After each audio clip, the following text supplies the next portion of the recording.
game review. There we go. Took the thing a second to start recording.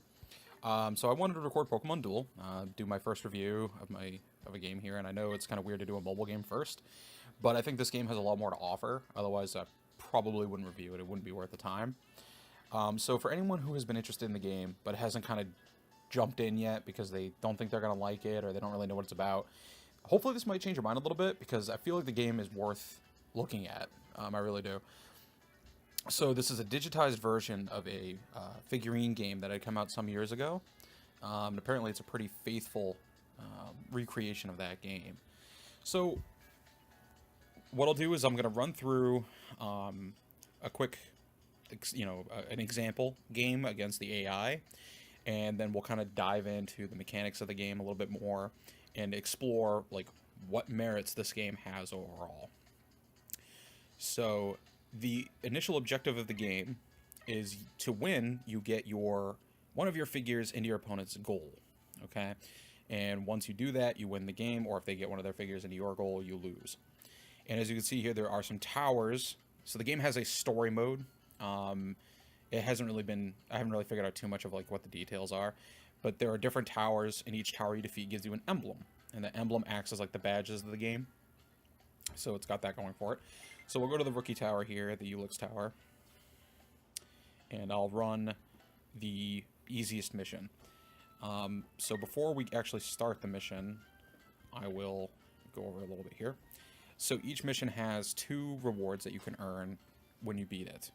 You can either get coins or you can get a figure, and it does a little wheel spin at the end. You can see the stars that are beside it. Those are challenges that each mission has. And whenever you complete one of these objectives here, you earn 1 gem per goal. So you can make 3 gems each mission. And the gems are like the premium currency of the game. Coins you use for upgrading and things like that. But we'll get into those in a little bit. So we'll just do a quick tutorial battle. So I'm going to go against a bunch of Tyrogues and Bidoofs. Bidoofs are pain in the ass. But yeah, so we'll go and we'll start this up here. So the game is going to automatically decide who's going to go first and who's going to go second.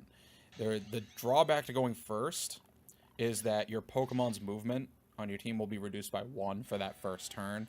It's to prevent you from getting like really big stuff out really fast. Kind of limits some options, but it allows you to kind of pick which route you want to block off first. So the computer gets to go first. All of his Pokemon can only move 2 squares, so he can only move them out 1 on his turn. So the Pokeballs on the corners there, those 4 Pokeballs, those are your spawn points. You have 2 on your team, 2 on your opponent's team. That's where you're going to spawn from. You get to choose which area you're coming from. So I'm going to send out Glaceon first. Glaceon can move 3 squares. Or circles, whatever you want to call them, 3 spaces. So he knows that I'm coming up to him right away, so he had to move over a little bit. And I'm going to try to call his bluff and hope I can get an instant win here, or a pretty quick win. I'm not going to attack him, because you could choose to attack after you move beside somebody. It's usually more beneficial to have them attack on their turn. So if you win, then you can just move in. I got a status attack, so I'm going to freeze him. And I'll get more on how the combat tree works in a bit. So I won that battle, and bam, I won. So remember, this is AI level 1, so they're not particularly good, but that's just a gist of how the game works. You're going to want to block off different routes, try to call your opponent's bluffs, things like that. The game has a lot more to it than that. You earn a little bit of experience, but experience is mostly earned through fusion, which again I'll get on in a minute. I already unlocked those challenges, so that's not a big deal. So here's the wheel that I was talking about. You'll spin it. And I got coins. I don't really need a Tyrogue, but I like him for fusion, so it's like whatever. But coins are fine.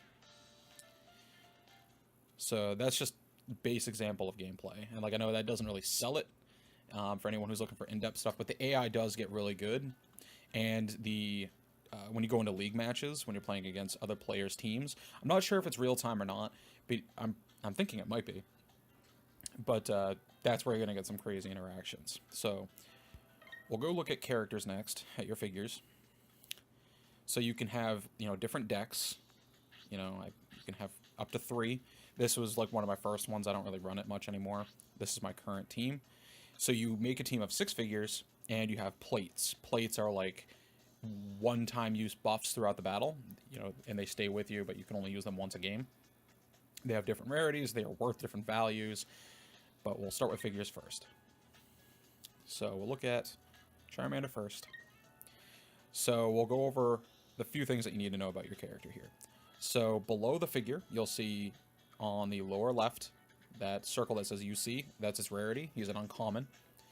The blue circle is how many movement it has in a turn. So Charmander can move 3.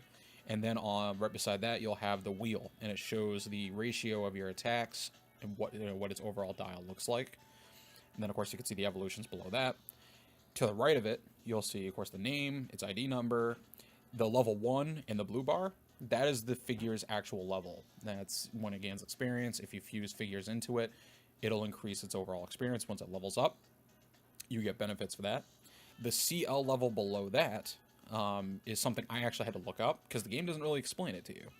The CL level is a different type of leveling system where you need to increase that, you need to use either the green ingots that you get from booster packs, or you need to fuse duplicate figures of the same type into it. So I need more Charmanders to increase that, and I need 9 points in that before that level will go up. And I'll explain what exactly those benefits are in a minute. And of course, you can see the evolutionary line below that. And now, down here where I'm kind of wiggling it, that you'll see what the actual wheel is for your figure. So it has a 24% chance of landing on Flametail for 40 damage. Average attack, not too bad for a, base figure. Then it has a 28% chance to land on Smokescreen, which is its special attack. It gives it opponent the weight status, where if it basically makes it so they can't do anything for one turn. So if they got weight, then that figure just kind of sits there and does nothing. 32% chance to get Scratch for 10. Really, really weak attacks. Probably always going to get beat out by your opponent's moves. And then Miss. 12% chance for Miss. If you land on Miss, you're pretty much going to lose the match unless your opponent also lands on a Miss. So overall, this figure is not terrible, but it's a little risky if you land on Scratch or Miss. Flametail's fine. Smokescreen's fine. Then the other type of colors that you'll see on the dial are gold attacks. Like on Raikou here, you have an 80 attack, 26% chance to land on that, and a 16% chance to land on dodge, which is blue. So what the hell do these colors mean? When you're in battle, battle is decided by the spin of the wheel, right? If you land on... basically, the highest power attack is going to win. Under most circumstances. So if you both land on white attacks, you compare the value, highest value wins. If a gold attack and a white attack land against each other, highest value, that's how that determines basic attacks. Blue pretty much trumps everything. It's a dodge, right? So even, for instance, Squirtle, he has almost a 50% chance to land on Withdraw, which is a giant-sized dodge, basically. He has a very big chance to land on that, but the offset for him is he has to wait. He gets wait 1. He can't do anything on his next turn for doing so. Makes him a really good goal blocker. Your opponent has to try to fight through him to get to your goal. So blue will defeat everything. If you land on blue, you're good. Gold attacks will beat purple attacks, those specials, which is really important to know. If your opponent is running a lot of those status effect moves and things like that, you'll want some gold attacks to trump them. And purple attacks will beat out white attacks, guaranteed every single time. And if you both land on purple, that is determined, the winner is determined by the amount of stars your purple move has. So you can see here, both Bulbasaurs are only 1-star purples. So if I was going against like another Bulbasaur and we both landed on our purple moves, it would just be a draw. Nothing would happen to either Pokemon. But if that Bulbasaur was going against my Corellia has a 2-star purple move. So my purple move would win. I would get my effect off, my opponent wouldn't. And likewise, if my Corellia was going against my Xatu, and we both got our purple move, Xatu has a 3-star purple move. So his will trump Corellia's every time. So it's really important to kind of keep that in mind. The stars just basically mean priority over other moves of the same type. So I mentioned earlier that the game has depth, especially when it comes to team building. Team building, I think, is the greatest part of this game. One team I was running for a while was actually a water-based team. I didn't have enough figures to make the most of it, but Manaphy here, for example, shows how you can have really good synergy outside of just running really powerful figures. Manaphy itself isn't super strong, but it's really useful. It has an ability, unlike other figures, not every figure has these, where if Manaphy is on the field, then all of your water types gain a plus 20 to their damage. It's really good, including itself. So its bubble attack, which it has a 50%, a little over 50% to land on, that deals 40 as long as Manaphy is on the field. It's not shitty. Then if you get its purple attack, which is where the real synergy starts to flow in, then you can choose another water type. No, so Manaphy can win against, white attacks and other purple attacks for the most part. So if your opponent's attacking it, you can actually get a lot of benefit while keeping Manaphy alive. It allows the other Pokemon, another water type that's not asleep, to move their movement value, and then they gain weight 1. I've actually been able to win on my opponent's turn because of that, where they attack Manaphy, but I was able to move, like my Greninja, who can move 3, I was able to move that up into their goal because he was close enough. Really, really interesting stuff. That's why Xatu is one of my favorites. Xatu can teleport if it lands on its move. I'll bring that back up. Here we go. And Xatu gets to move 2 squares away. So if your opponent attacks it and you get teleport, then you just get to move behind it and then move away on your turn. And if they keep hounding him, then it just gets to keep teleporting away, potentially. So I've had people do that where they've just attacked me when I was 2 squares away from their goal and teleported right on it. Really interesting stuff. Like, you can just... Tricky movement is what this whole team is based around. So yeah, I mean, that's the bare essentials of how combat works, and you'll kind of pick up the differences as you go along. Status effects are a thing in this game, and I'm actually going to go into the help menu, because it does have a help menu. Like I said, just not everything is completely described here. So we'll help, and let's see, statuses. So there are a bunch of special conditions, just like in the game, as you can see. Poison is interesting. It doesn't deal damage to your opponent, but it reduces their attack by 20. Or their damage by 20. So that's a decent debuffer. Most poison moves are also purple, so you can kind of prioritize your opponent, keep your Pokemon safe while crippling them on the following turn. It might mean your poison Pokemon might actually knock them out when they wouldn't have had a chance before. Noxious is basically toxic of the game, badly poisoned. Reduces it by 40. Paralysis. It's a Pokemon that's paralyzed, forces the attack with the smallest piece to miss. Different attacks with the same name count their total combined pieces. If multiple attacks are tied for fewest pieces, the affected attack is selected at random. So paralysis can be kind of a pain. I haven't had it happen all that much. Confusion is a whore. When you spin on the wheel, it's going to go to the very next result. So if you landed on an attack, it could make you land on a miss, or on a dodge, or something like that. Vice versa, if you landed on a miss, it might actually get you an attack. So confusion can be really annoying. A Pokemon who's asleep cannot take actions. Sleep condition does not prevent moving using movement points, and the sleep condition can be removed by touching the sleeping Pokemon. So what you do is, like it says here, if you move an ally adjacent to your sleeping Pokemon, you can tap on them as if you were making an attack against a friendly Pokemon, and it snaps them out of their sleep. So you can do that. Frozen is the same thing. Frozen, they'll get stuck in place. They can't move. They don't even get to attack. They'll just count as having a miss every single time. You can switch them out to unfreeze them if you have an ability to do so, or if they fail to actually knock you out for some reason, if they got a miss or if they got a dodge on their own, then you would unthaw. So there's that. Burn is probably one of the worst effects in the game. So your attack with the fewest pieces will always miss, same as the paralysis. So it acts as paralysis, and 10 damage per turn. I think that actually is supposed to mean that they lose 10 attack. I'm pretty sure that's what it is. There's some translation errors here. And then, of course, the weight of status is they cannot take any actions. So some abilities will make you wait 1 turn. Some abilities will make you wait multiple turns. So just kind of be aware for those. So status effects are still in the game, and they're not a joke. Definitely something you should kind of keep an eye out for. Let's go back here. I need to keep the camera angled on myself. I'm not used to this. So how do you get figures, right? So other than doing the missions and stuff and getting a potential wheel spin to get figures, you get booster packs. So you have gems up in the upper right there, which they kind of give out liberally, especially when the game first started. They were giving away 100 plus gems a day. Anytime they do extended maintenance, they usually give you some gems too, and you get them for login bonuses every now and again. So you can go into the shop here, go to the boosters. So I have an exchange ticket that I got from the game, which gives you a free booster. It gives me a free single booster. I think if you have more tickets at a time, you can exchange them in for bigger boosters. So as you can see here, a single booster would normally cost you 50 gems.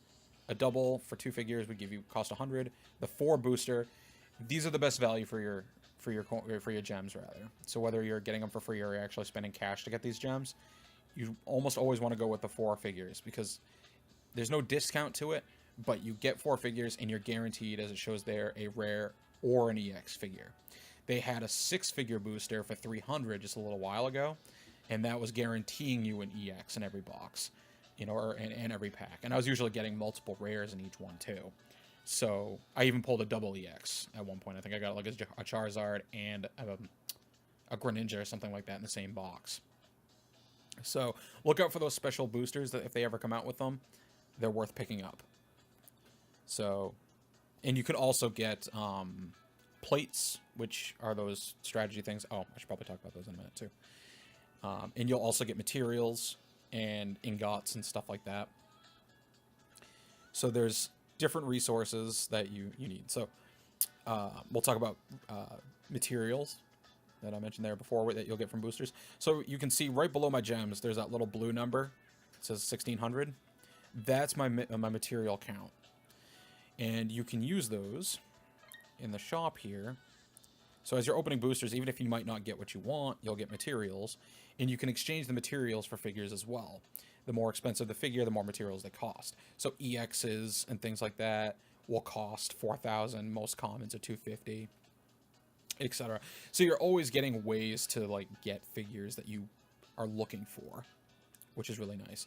You're like rares at 1,800, EXs 4,000, etc., etc. And there's quite a few figures in the game. And I think they plan on, of course, adding more as time goes on, which is pretty cool. But yeah, I mean, the game has a lot to offer in terms of the collectability aspect, if you're like me, who likes to just collect stuff, regardless of whether or not it's digital.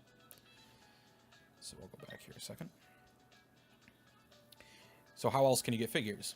Well, if you see on the bottom there, I have 4 boxes, or 3 boxes rather, that are sitting there. You can only activate one of them at a time, the countdown timers. How I got these was playing league matches, which is the big gold play button. League matches are basically against people. And if you win them, then you can get lock boxes, which, like I said, take time to unlock, but it's figures. Each lock box has different rarity lock-ins.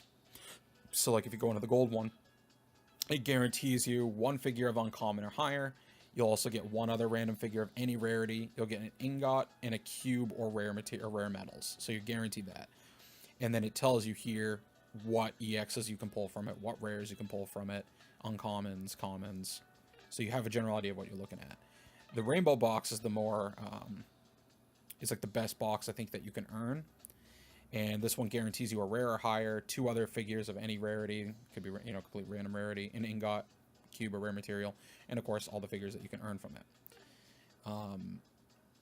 So actually what I'll do now is, since I'm going to spend some gems to open this early, otherwise I'm going to have to wait another hour and a half, show you an opening here, because it's kind of fun. Here we go. So there we go. So the first thing I pull, I got an Onyx. Not bad. Got an R-Box, so there's another uncommon. And I got an Emolga. That's cool. There's an ingot and rare metals. So cool. Not too bad. Yeah, I don't mind that. And probably what I'll do is I'll start the countdown on this one. And then another way you can get a box, you're not even done there. There's still ways to get more boxes. As you see right beside Corellia there's the locked booster square up there. And it shows some keys, and it shows I have 0 out of 10. When you play league matches, if you win, you get 3 key fragments. If you lose, you get 1 key fragment. Once you have 10 fragments, it'll give you a random booster box, which you can unlock immediately. And then there's a cooldown timer that goes on after that, on how long you have to wait before you can start getting more key fragments. But you can open quite a few boxes. The game is just throwing them at you. You just have to wait for them. So, of course, it's got that mobile aspect where you have to just kind of wait, wait, wait, and wait. But it's not a terrible thing. I mean, that's just kind of the give and take with mobile games. And I actually kind of want to use my booster pack there, my single exchange, just to see how lucky I am. Now that I got that booster itch fever. I think it's an uncommon. Just by the color of the light. Oh, I got a Glaceon. Fuck yeah. Okay. I've actually been looking for a second one. And I got some materials. So I got 50 material, and I got a rare. So that was really cool. And I don't have any more of those tickets, so I'm not gonna go back into that. So there. So now we'll go on to plates. I wanted to talk about plates, and I kind of got distracted. So plates are another strategy element that you have in this game. So you go into edit your plates when you're editing your team, and they have a bunch of different effects. Normally stuff you'd see from the games, like they represent items of different kinds, and some are just completely unique. So we'll look at Pokemon Switch. So if you've ever played the card game, there was a card called Switch, which let you swap out an active Pokemon with a bench Pokemon. So that's what this really lets you do. It allows you to swap a Pokemon that's on the field with one in the bench, or you can just swap places with two Pokemon you have already in the field. You cannot select two Pokemon from the bench, obviously. And it only takes up one spot on your plate tray.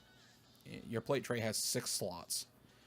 The more powerful the card, then the more spots they take. The other one I have up here is Quick Care. Choose one of your Pokemon in the field. If there's a space in your Pokemon Center, which is where your 2 Pokemon will go if they're knocked out, you can swap them out. It ends your turn, but that's cool too. Focus Band is one of my favorites that I have. Takes up 2 spots. Choose one of your Pokemon on the field or bench. For this turn, it cannot be knocked out. So you could play this on a Pokemon that's in your bench, and you're bringing it out, and then you attack. If you fail, then it would stay alive, obviously. Reminiscent of the games. It's really nice.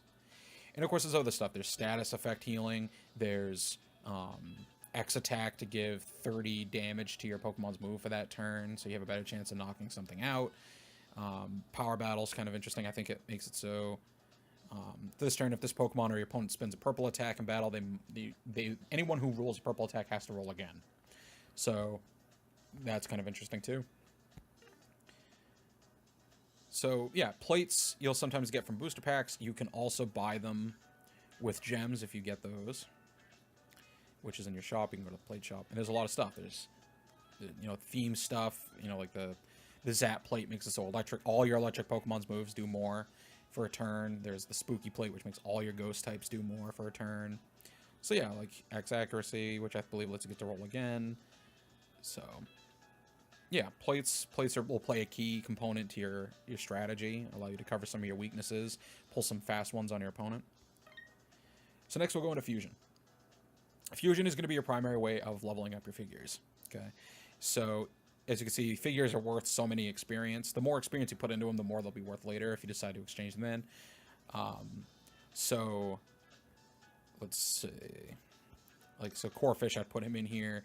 And then if I wanted to level him up, I could be like, oh, I'm going to put all these figures into him. And that's how much it costs. Like if I wanted to put all these figures in there, it would cost 6,000 coins. But obviously, I'm not going to fuse any of these good things into the Corphish. You'll also, I'm going to go back into that menu. I didn't mean to back out. As you saw, there was rare metals and ingots and things that you get from your boosters. The blue, these blue ones, as you can show, the blue ones are worth experience. So they allow you to boost something up without losing a figure. There's different rarities, like the common is only worth 500. I don't think I have any of the more rare ones, which can give up to like 1,000, 3,000 or more. The gold ones are worth coins, which you go into the shop. Go to your exchange coins, because you can also sell figures that you don't want for coins, which is nice. But I go down here. So the common ingot is worth 1,800 coins, so I can just sell that, which I'm going to do because it's taking up a spot, and I don't want it. There you go. And when I mentioned earlier, when you were fusing, you have that green bar, that CL level. Actually, you know what? I'll get to that in a second because I should mention leveling up. So when you level up a figure, there is benefits to doing so, obviously. Let's see if I can do an example here. So let's say I want to level up. Mogul only needs 100 experience, so we'll just use him. So I will fuse... who do I got that I don't really care about? You know what? I'll just level up Corfish. Okay. So to get his first level, he needs 180 experience. We'll just throw in the Emolga to do so. So I'm going to fuse them. So every time they level up, you get to put a point into one of your attacks. And what this does is it increases the size of that piece of the wheel. So it effectively gives you a better chance of landing on that move. You're allowed to change out your point allotment before your figure reaches level 5, which I believe is the max level for figures at this time. So we'll just say I want to increase Vice Grip's output. So it'll make Vice Grip bigger, and it'll make your miss sections smaller. So it's a win-win on that, so hit OK. So let's confirm. Sure. Now, the other thing is that CO level that we were talking about, or the C level 0, if you level that up, you get another way of upgrading your figure. You effectively get to add 1 point of damage to one of your moves. Now, 1 point of damage is kind of like, okay, that's like really random. Why only 1 point of damage? But by doing that, you ensure that your attack is actually stronger than your opponent's. So moves that would normally end in a stalemate, you can actually win because your move deals 1 more damage than theirs does. And to level these up, he needs 9 points because the more common the figure, the more points they need to actually increase their C level. So he would need 9 other Corfish. I would need 9 others to fuse into him to get that level up. Or if I want to use a lot of these level 1 cubes, if I had 9 of those, I could put them in there. You can only use green cubes that match the rarity of the figure that you're using.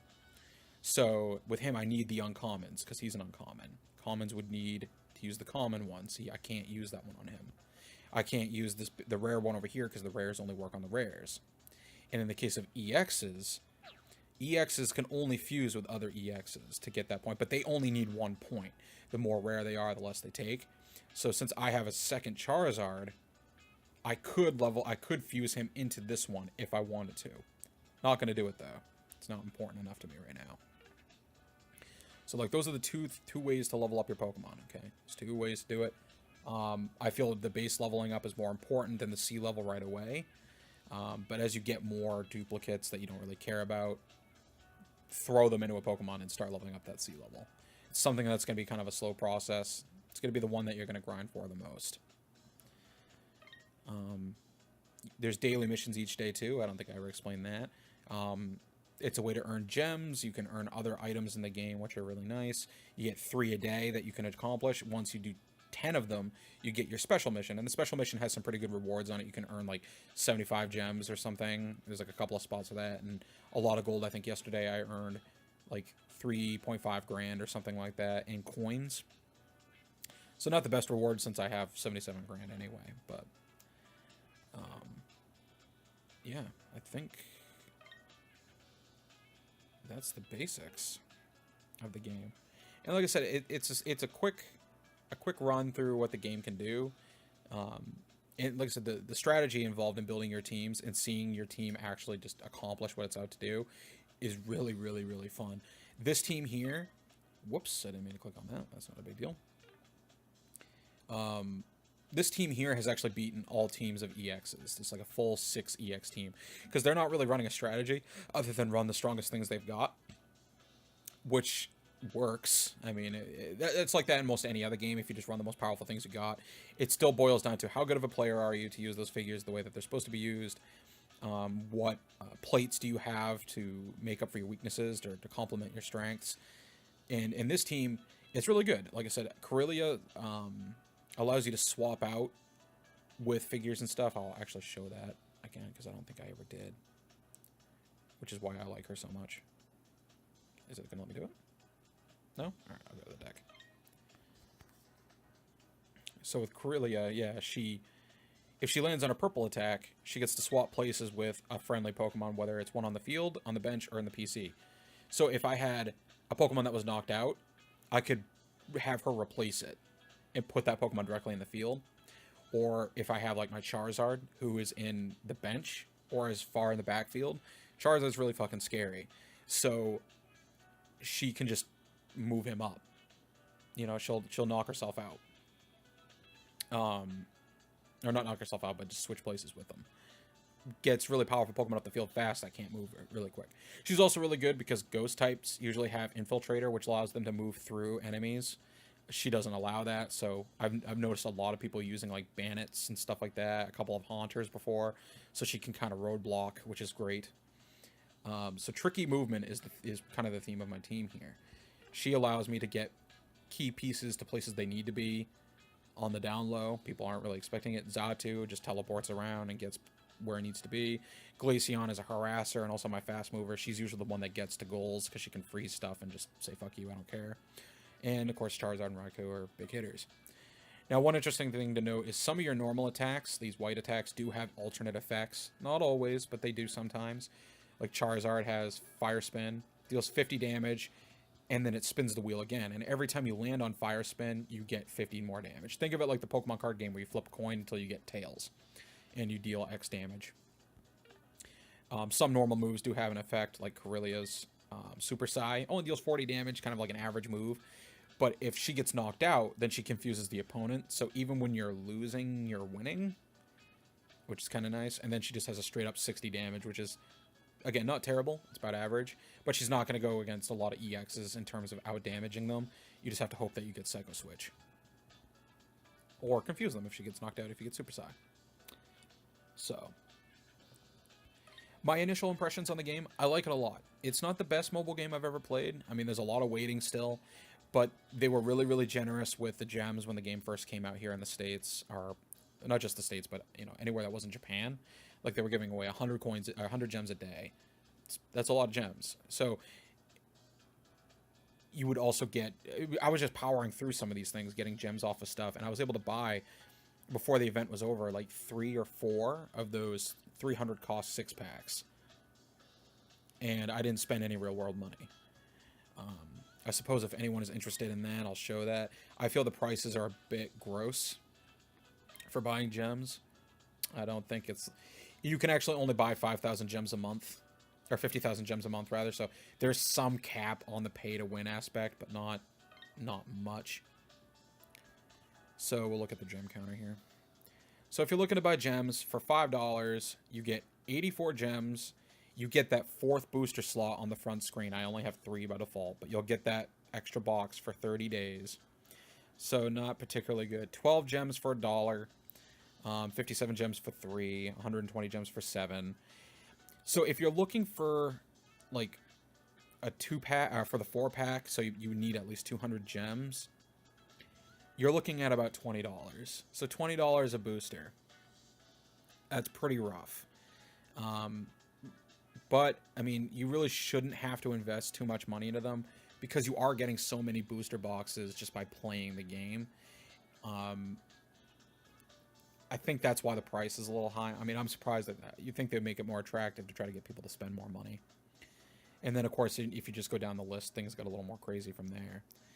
But I'm willing to play the waiting game. I mean, I might toss a few bucks at it here and again. Like right here, I'm at 114 gems. You know, if I got a little higher and I was just being impatient to get that extra booster pack, I might toss a couple of bucks at it. But it's not high up on my list of things to do. So I don't feel the pay-to-win aspect is too strong because it was really generous to start. And like I said, booster box is like fucking crazy. So it's just a matter of farming figures, leveling up your figures, and going through the story mode. Because they say in the beginning of the game, you'll get to see a screen, you can beat the game without ever spending any money. You can beat it with what you get as you play, which I genuinely believe. Because the game seems balanced enough that the EXs, while strong, they're not going to be auto wins for everybody. Because like I said, this team, which only has 2 EXs and 2 rares and 2 uncommons, and they're not even the most powerful EXs or rares, and I've been winning games like crazy. I think I'm in like the 4th or 5th league right now. So, yeah, if I'm going to give the game an arbitrary number score, I'm going to give this game a 7.5. It has room for improvement, especially in the waiting time nonsense, but I feel like it gives you enough rewards over the course of you just playing the game, and rewards your skill as a player to make the right moves and still win, even with quote-unquote inferior figures. I mean, you'll still have, if you're playing with just like the basic team they gave you, you're going to struggle. It's not impossible, but... And there's more combat depth than I even touched on. The game will explain, it has a very good tutorial to start, where you can knock out Pokemon without even actually battling them if you cut off all their access points with your own allied figures. So if there's something that's really strong, but you're not able to kill it, you can just block it, box it in and kill it that way. So there's a lot of different strategies to this game and a lot of nuance. If you're a Pokemon fan, I highly recommend you at least give it a try, and see what you think, because you really have nothing to lose but if maybe an hour or so of your time, and just delete it if you don't like it. But I'm definitely enjoying the game. This might be one of the very few mobile games I continue to play consistently, because a lot of them don't hold my attention. The AI is either stupidly bullshit, or the AI is terrible and just doesn't do anything. And the fact that I believe this game actually has live player-to-player battles, that makes up for a lot of things. I'm really okay with that. I'd rather not play against a team that's controlled by an AI, even if the AI is pretty decent. So yeah, give the game a look. See what you think. What's the worst that can happen? Thank you for watching. I know my thoughts were a little scattered on this one. I probably should have written a better script for it. But there's a lot to it. I mean, there was a lot for me to wrap my head around, and it's kind of hard to elaborate on it all. But I'll see you guys next time.